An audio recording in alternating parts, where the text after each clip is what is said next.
Hey, welcome to Stephen King's Carrie, Part 3. Part 3. Have I wanted to stop sunbathing right then. I hate trouble. It upsets my stomach.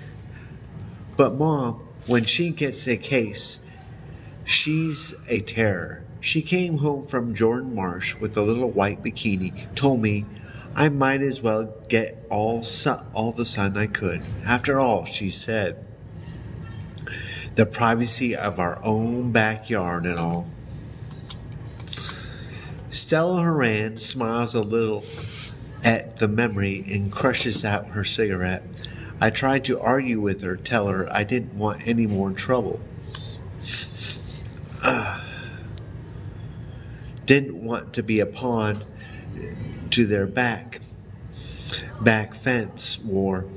Didn't do a bit of good trying to stop my mum when she gets a bee in her hat is like trying to stop a Mack truck going downhill with no brakes. Actually, there was more to it. I was scared of the whites. Real religious nuts are nothing to fool with. Sure, Ralph White was dead, but what if Margaret still had the 38 around? But there I was on Saturday afternoon, spread out on a blanket in the backyard, covered with suntan lotion and listening to Top 40 on the radio. Mom hated that stuff, and usually she'd yell out at least twice for me to turn it down before she went nuts. But that day she turned it up twice herself. I started to feel like the whore of Babylon myself. But nobody came out of the White's place, not even the old lady to hang her wash. That's something else. She never hung any undies on the back line, not even Carrie's. She was only 3 back then, always in the house. I started to relax. I guess I was thinking about Margaret must have taken Carrie to the park to worship God in the raw or something. Anyway, after a little while, I rolled on my back and put an arm over my eyes and dozed off. When I woke up, Carrie was standing next to me, looking down at my body. She breaks off, frowning into space. Outside, the cars are whizzing by endlessly. I can hear the steady little whine my tape recorder makes, but it all seems a little too brittle, too glossy, just a cheap petunia over a darker world, a real world where nightmares happen. She was such a pretty girl. Stella Horan resumes lighting another cigarette. I've seen some school pictures of her, and the horrible fuzzy black and white photo on the cover of Newsweek. I look at them, and all I can think is, dear God, where did she go? What did that woman do to her? Then I feel sick and sorry. She was so pretty, with pink cheeks and bright brown eyes, and her hair the shade of blonde. Will darken and get moosey. Sweet is the only word that fits. Sweet and bright and innocent. Her mother's sickness had touched her very deeply. Not then. I kind of started up awake and tried to smile. It was hard to think what to do. I was loggy from the sun, and my mind felt stick and slow. I said hi. She was wearing a little yellow dress, sort of cute, but awfully long for a little girl in the summer. It came down to her shins. I didn't smile back. She just pointed and said, "What are those?" I looked down and saw that my top had slipped while I was asleep, so I fixed it and said, "Those are my Carrie."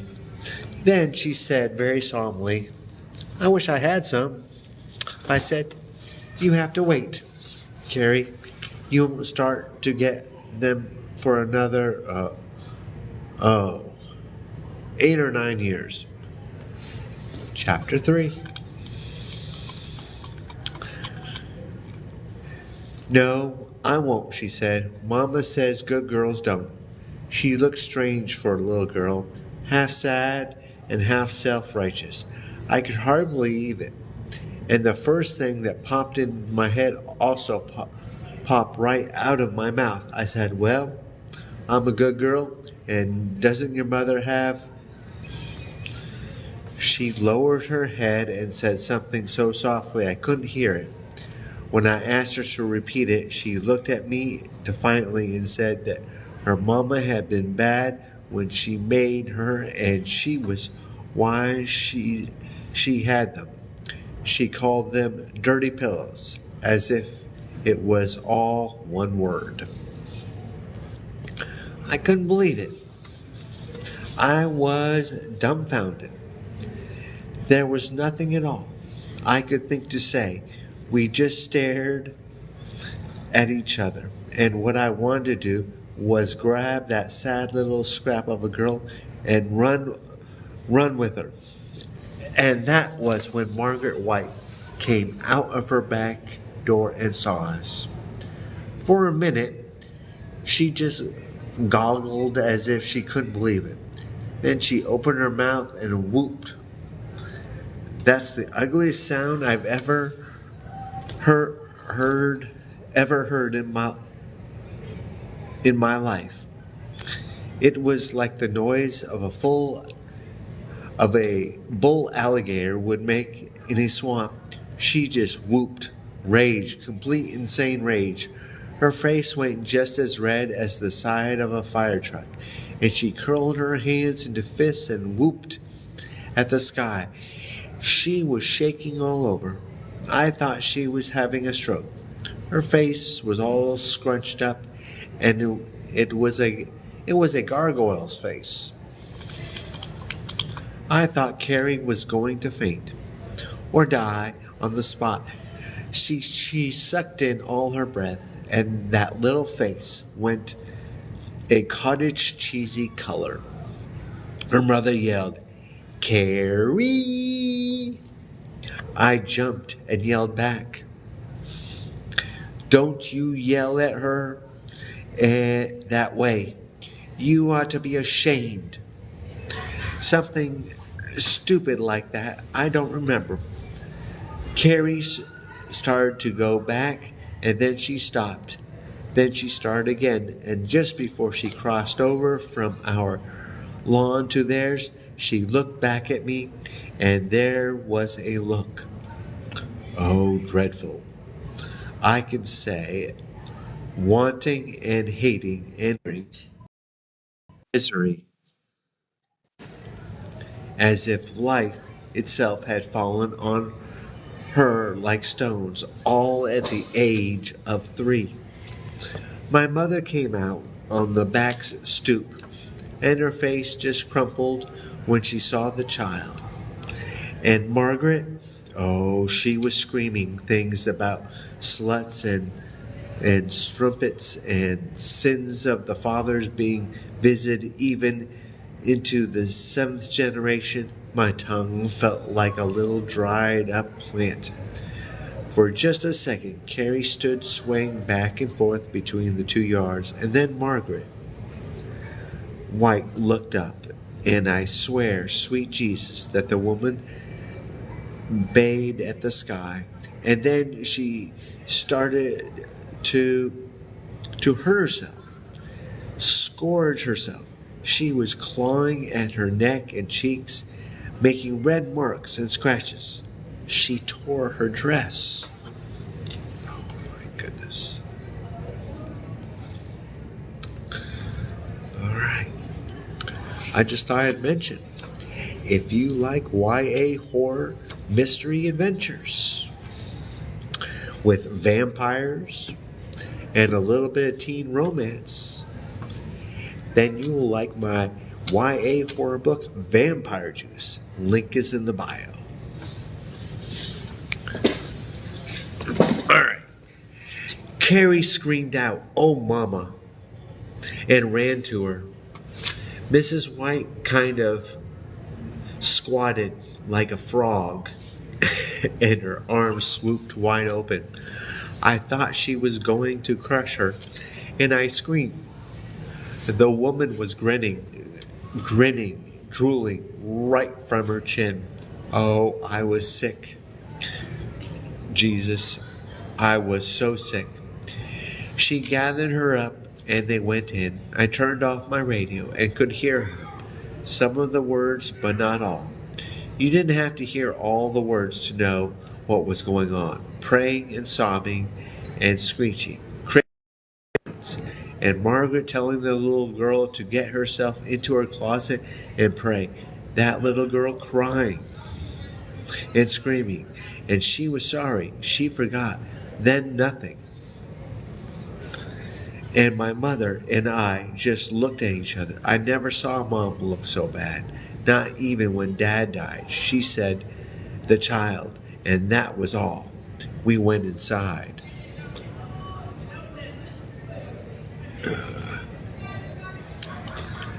She gets up and goes to the window, pretty woman in a yellow-black sundress. It's almost like living it all over again, you know, she says. Not turning around, I'm all riled up inside again. She laughs a little and cradles her elbows in her palms. Oh, she was so pretty. You never know from those pictures. Cars go by outside, back and forth. And I sit and wait for her to go on.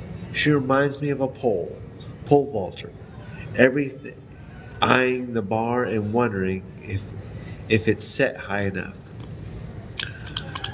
My mother brewed a Scotch tea, strong and with milk, the way she used to when I was tomboying around and someone would push me in the nettle patch, or I'd fall off my bicycle. It was awful, but we drank it anyway, sitting across from each other in the kitchen nook. She was in some old house dress with the hem falling down in back, and I was in my Whore of Babylon. Oh my God!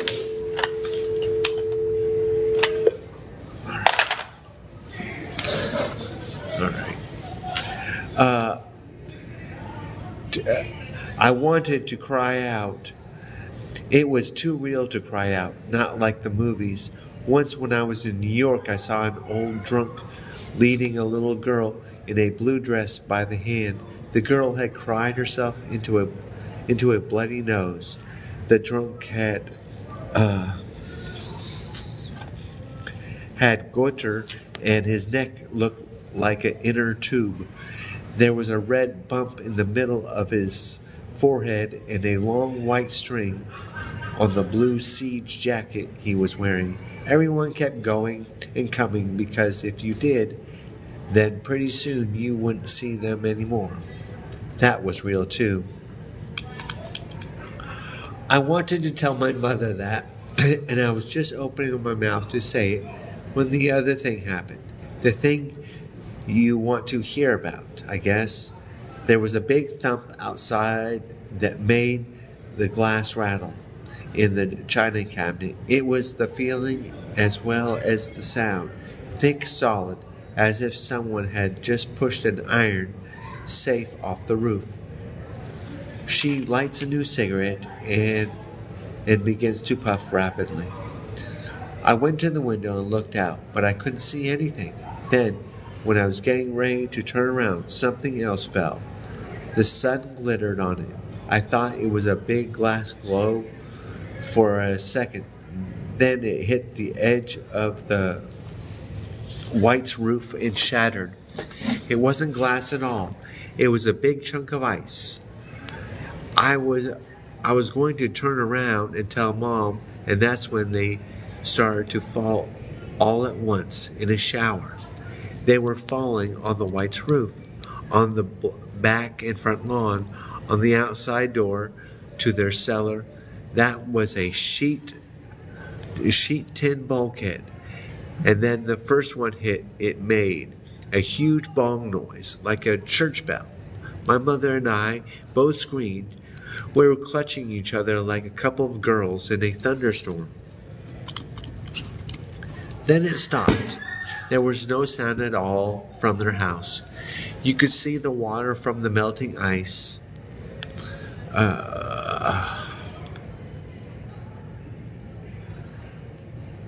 My My mother started to ask me if it was over.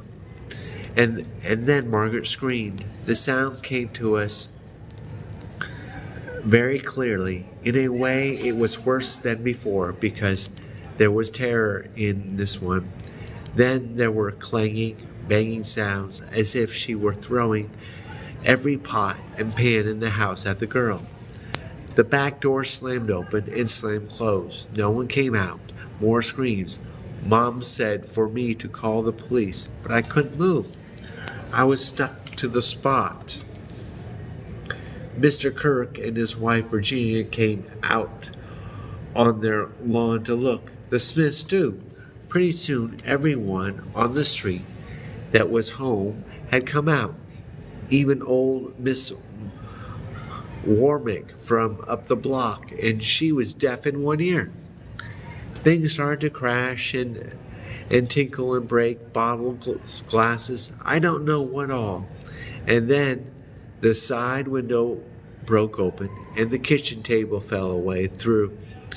With God as my witness, it was a big mahogany thing, and it took the screen with it, and it must have weighed 300 pounds.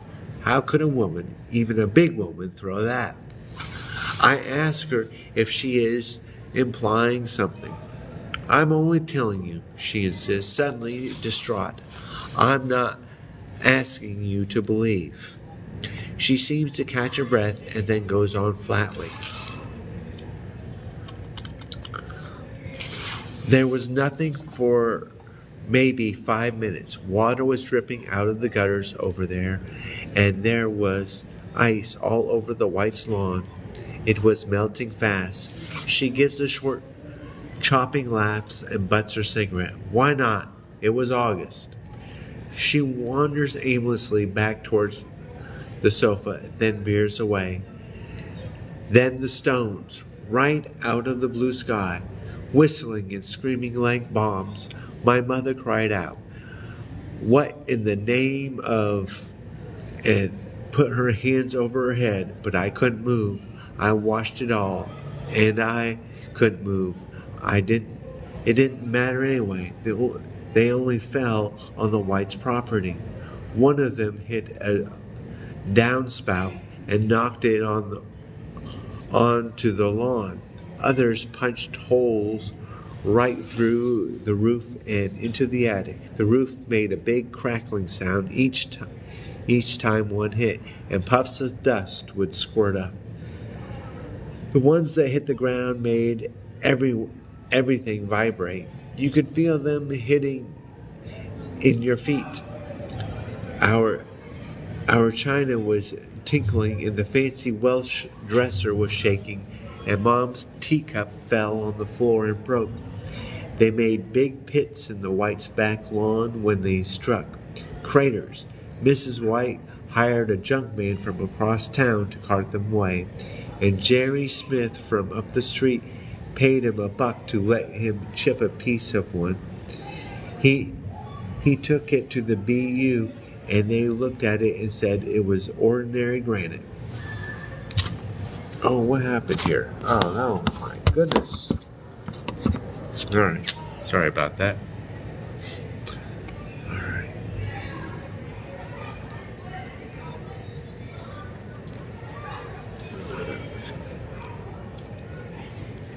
All right, oh no, my computer. What's going on? Okay, well, I just like to point out that Carrie is a big girl, and so is her mother. In the original movie, What happened? Oh my goodness, what is going on? Let's try, let's try this again. Ugh.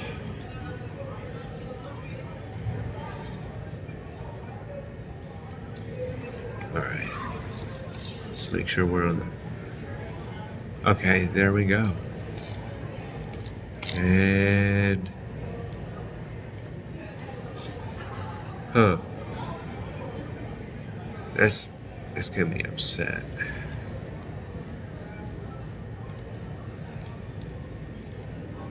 Yep, it's all cycling. That is very disappointing. I can't turn the page. All right, with that, I guess I will stop. Thanks for watching. I really wish we could keep going. Oh, never mind. Here we go. All right, finally. One of the last ones hit a little table they had in the backyard and smashed it to pieces, but nothing. That wasn't on their property was hit. She stops and turns from the window to look at me, and her face is haggard from remembering all that. One hand plays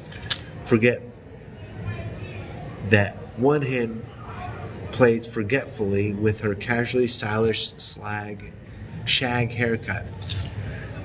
Not much of it to get into the local paper.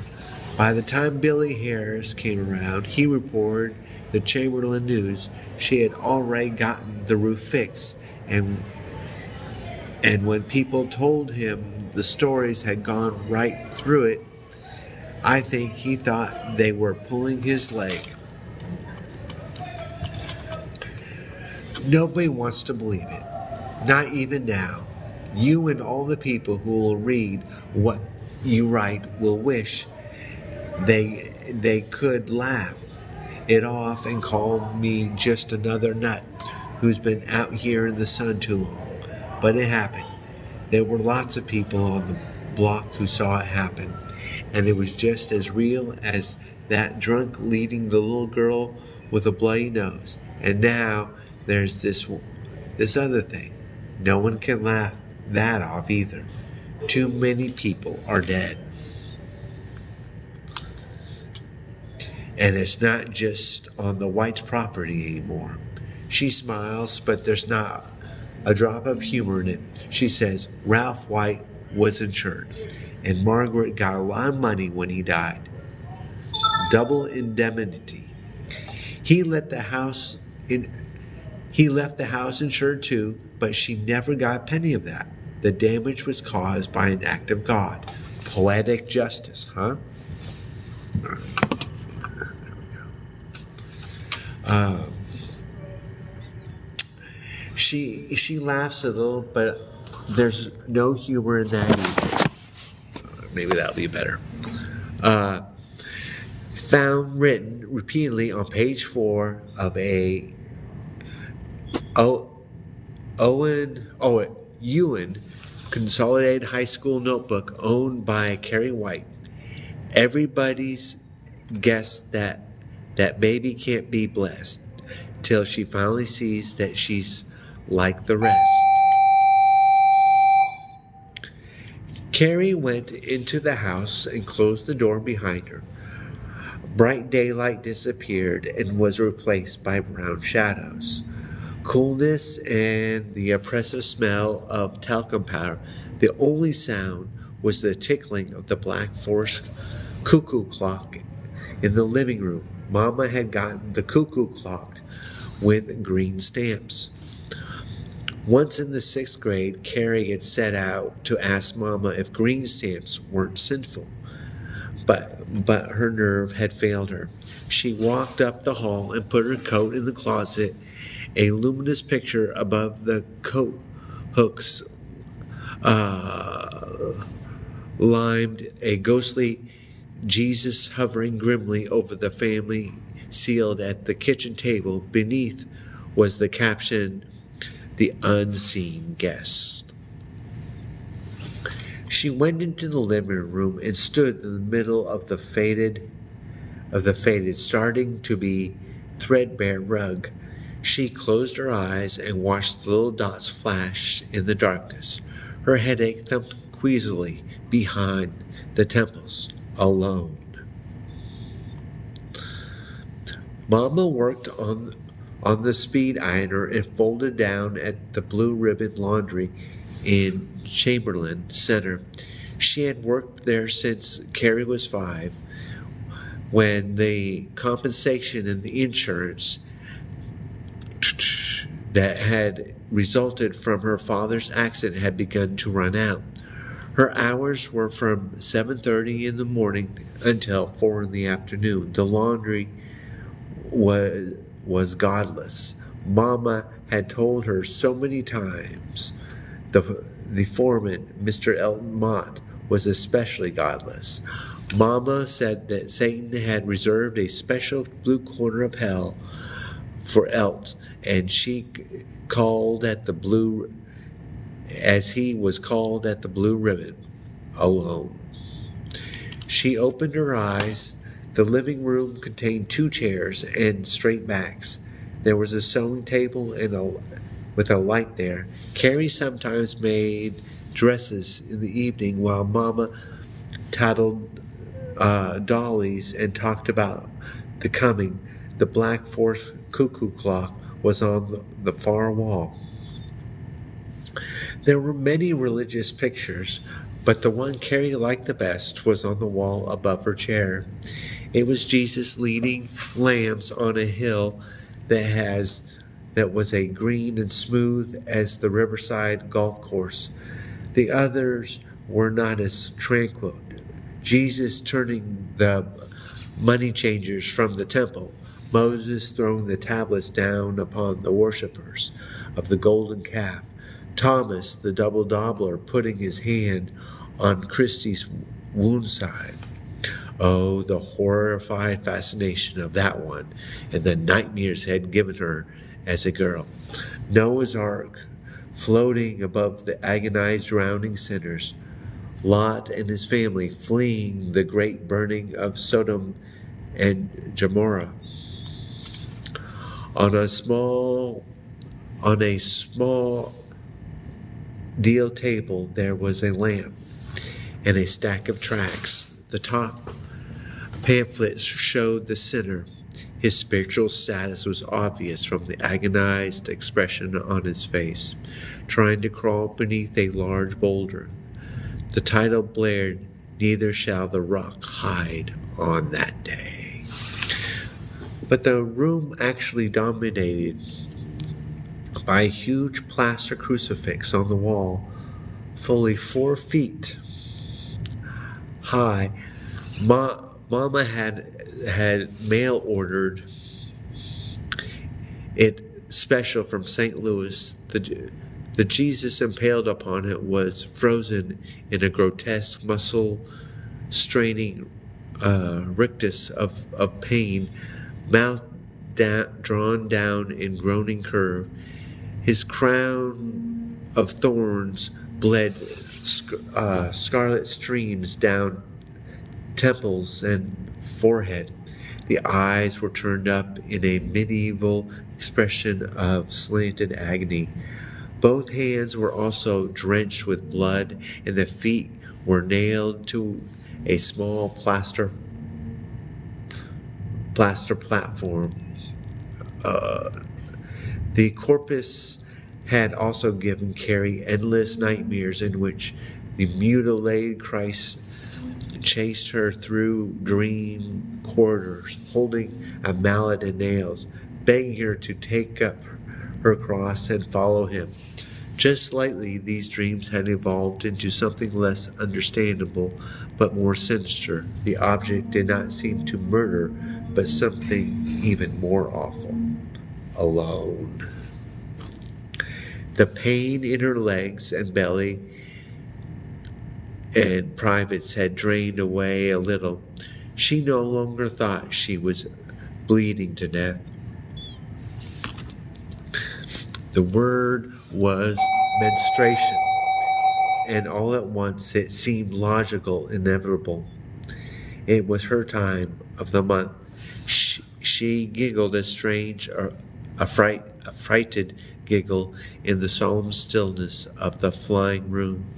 It sounded like a quiz show. You too can win an all-expense paid trip to Bermuda on time of the month. Like the memory of the stones, the knowledge of the menstruation seemed always to have been there, blocking but waiting. She turned and walked heavily upstairs. The bathroom had a wooden floor that had been scrubbed nearly white. Cleanliness is next to godliness, and a tub on claw feet. Rust stains dripped down the porcelain below the chrome spout, and there was no shower attachment. Mamma said showers were sinful.